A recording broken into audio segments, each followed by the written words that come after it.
but you're using it to make money on the next one, which is exactly what that client did. And now they're increasing the equity at another property to eventually use that equity to get a larger portfolio.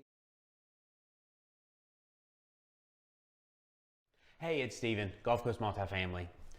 Something that's been interesting to me that keeps coming up lately for some reason is a term that I think gets a little bit left behind and doesn't get talked about as much as cap rates and ROIs and IRRs and cash on cash, is the return on equity.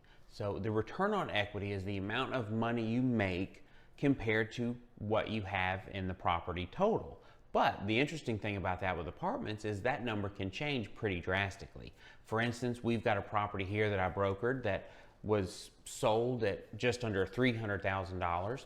And then before it was all said and done, that property was worth $950,000 with just some light it wasn't light renovations, but after the work was done, it was worth a lot more money. Now, somebody thinks like, oh, I paid $271 for that property. Now it's worth all this. I'm making really good money from it. And they can feel good about those numbers because it's a good return based on the 300 or the 500 that person had in it.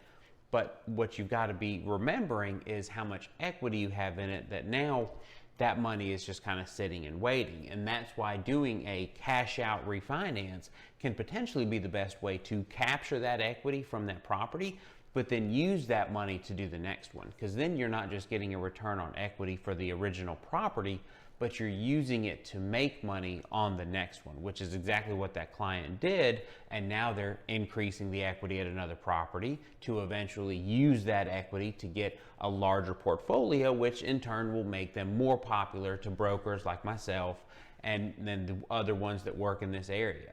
So if you'd love to talk about that, I'd love to hear from you. If you have any questions about multifamily on the Gulf Coast, please give me a call. Hope you have a great rest of your day, and talk soon.